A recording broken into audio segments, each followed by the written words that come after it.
السلام علیکم ورحمۃ اللہ وبرکاتہ۔ الحمد للہ رب العالمین والعاقبۃ للمتقین والصلاة والسلام علی اشرف الانبیاء والمرسلین نبینا محمد وعلی آلہ وصحبہ اجمعین ومن تبعہم بإحسان الی یوم الدین، اما بعد۔ اعوذ باللہ من الشیطان الرجیم، قل هل يستوی الذین یعلمون والذین لا یعلمون۔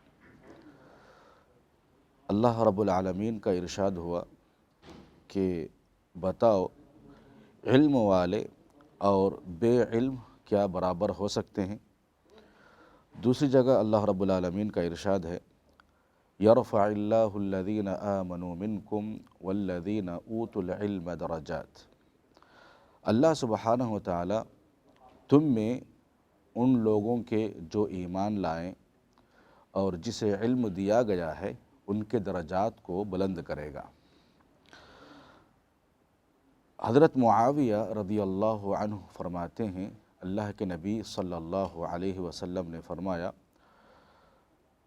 من یرد اللہ بہ خیرا یفقہہ فی الدین۔ اللہ سبحانہ و تعالی جس شخص سے بھلائی کا ارادہ کرتے ہیں، اللہ سبحانہ و تعالی اسے دین علم کی سمجھ عطا کرتے ہیں۔ اور اسی طریقے سے ابو الدرداء رضی اللہ عنہ سے روایت ہے، انہوں نے کہا، میں نے اللہ کے نبی صلی اللہ علیہ وسلم کو فرماتے ہوئے سنا، من سلک طریقا یطلب فیہ علما، جو کوئی شخص علم کی تلاش میں نکلتا ہے، یعنی علم حاصل کرنے کی تلاش میں نکلتا ہے، سلک اللہ بہ طریقا من طرق الجنہ، تو اللہ سبحانہ و تعالی اس کو جنت کی راہوں میں سے ایک راہ پہ لگا دیتا ہے، جنت کے راہوں میں سے ایک راہ پہ اسے چلائے گا۔ یہاں تک کہ وَإِنَّ الْمَلَائِكَةَ لَتَضَعُ أَجْنِحَتَهَا رِضًا لِطَالِبِ الْعِلْمِ۔ علم حاصل کرنے والے کی فضیلت اس میں معلوم ہوتی ہے کہ جب کوئی آدمی، کوئی طالب علم، کوئی اسٹوڈنٹ علم حاصل کرنے کے لیے علم کی تلاش میں نکلتا ہے تو فرشتے اس کے اس عمل کی وجہ سے اس کے لیے اپنے پر بچھاتے ہیں، اس راہ میں کیا کرتے ہیں؟ فرشتے پر بچھاتے ہیں۔ وَإِنَّ الْعَالِمَ لَيَسْتَغْفِرُ لَهُ مَنْ فِي السَّمَاوَاتِ وَالْأَرْضِ وَالْحِيتَانُ فِي جَوْفِ الْمَاءِ۔ اور جو علم حاصل کرنے والا ہوتا ہے، علم سیکھنے والا طالب علم، اس کے لیے آسمان اور زمین کہ جتنے بھی مخلوقات ہیں، یہ تمام مخلوقات اس کے حق میں بخشش کی دعا کرتی ہیں، اس کے حق میں دعائیں مغفرت کرتی ہیں۔ یہاں تک کہ پانی کے اندر جو مچھلی ہے، پانی کے اندر مچھلی کتنی انگنت ہوتی ہیں، وہ مچھلی بھی اس کے حق میں دعائیں کرتی ہے۔ اور اللہ کے نبی صلی اللہ علیہ وسلم نے آگے فرمایا، وَإِنَّ فَضْلَ الْعَالِمِ عَلَى الْعَابِدِ كَفَضْلِ الْقَمَرِ لَيْلَةَ الْبَدْرِ عَلَى سَائِرِ الْكَوَاكِبِ۔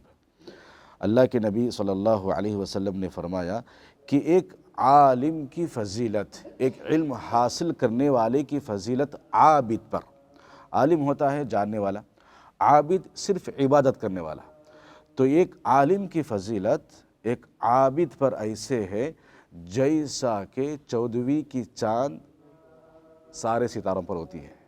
14ویں کی چاند کی روشنی کیسی ہوتی ہے سارے ستاروں پر، ایسی فضیلت ایک عالم کی ہے۔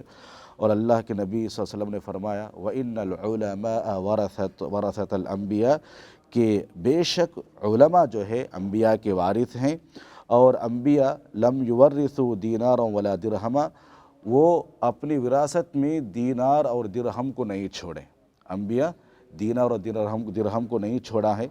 ورثوا العلم فمن اخذہ اخذ بحظ وافر، بلکہ انبیاء کرام نے اپنی وراثت میں اپنے پیچھے جاتے ہوئے علم کو چھوڑا، اور جس کسی نے اس دین کو، اس علم کو سیکھے گا، اس نے بہت بڑے حصے کو پا لیا، اس کی قسمت میں، اس کی زندگی میں بہت بڑا نصیبہ آ گیا۔ اور اسی طریقے سے ابو ہریرہ رضی اللہ عنہ سے روایت ہے، اللہ کے نبی صلی اللہ علیہ وسلم نے فرمایا، اذا مات الانسان انقطع عنہ عملہ، جب انسان مر جاتا ہے تو اس کے عمل کا سلسلہ ختم ہو جاتا ہے، اعمال کا سلسلہ ختم ہو جاتا ہے۔ لیکن اللہ کے نبی نے کہا صرف 3 ذریعے ہیں جس کے ذریعے سے انسان کے مرنے کے باوجود بھی اسی اعمال، نیک اعمال کا جو ثواب ہے، اجر ملتے رہتا ہے۔ جیسے انسان ختم ہو گیا، اس کے عمل کا سلسلہ ختم، لیکن 3 چیزیں ایسی ہیں مرنے کے بعد بھی اس کو کنٹینیوس کا اجر ملتے رہے گا۔ اللہ کے نبی نے کہا صدقۃ جاریہ، اس کی زندگی میں ایسا صدقہ کیا جو چلتے جا رہا ہے۔ اور دوسری چیز او علم ينتفع به، ایک ایسا علم لوگوں کو سکھلا کر چلا گیا، وہ ایسا علم ہے نفع بخش، فائدہ بخش علم، جس سے لوگ فائدہ اٹھاتے جا رہے ہیں۔ اور تیسری چیز ہے او ولد صالح يدعو له، اس کی زندگی میں اس نے نیک اولاد چھوڑے ہیں، وہ نیک اولاد اس کے حق میں دعا کر رہے ہیں۔ تو یہ 3 چیزیں ایسی ہیں جس سے اس کو ثواب مرنے کے بعد بھی ملتا رہے گا۔ تو اس سے کیا پتہ چلتا ہے کہ شریعت کے اندر دین علم کی بڑی اہمیت ہے۔ انسان کو اللہ کی معرفت کے لیے جنت، جہنم، اللہ کے نبی کیا ہیں، انبیاء کیا ہیں، فرشتے کیا ہیں، اور اسلام کی جو بنیادی چیزیں ہیں، ایمان کی جو بنیادی چیزیں ہیں، ان تمام چیزوں کو معلومات کے لیے انسان کو علم کی ضرورت ہے۔ علم والا اور بے علم والا دونوں برابر نہیں ہو سکتے، سایہ اور جو سایہ نہیں ہے یہ دونوں بھی برابر نہیں ہو سکتے۔ اسی لیے انسان کو علم کی ضرورت ہے، اور انبیاء کے وارث وہی ہوتے ہیں جو دین علم سیکھتے ہیں۔ دین علم سیکھنے والے ہی انبیاء کے وارث ہوتے ہیں، ہر کوئی انبیاء کے وارث نہیں کہلائے گا۔ تو اسلام کے اندر دین علم کی بڑی اہمیت ہے۔ ہر انسان کو دین علم سے وابستہ ہونا چاہیے اور علماء سے ہی علم سیکھنے کی کوشش کرنا چاہیے۔ آخر میں اللہ رب العالمین سے دعا ہے کہ رب العالمین مجھے اور آپ کو کہی اور سنی باتوں پر عمل پیرا ہونے کی توفیق عطا فرمائے، آمین۔ السلام علیکم ورحمۃ اللہ وبرکاتہ۔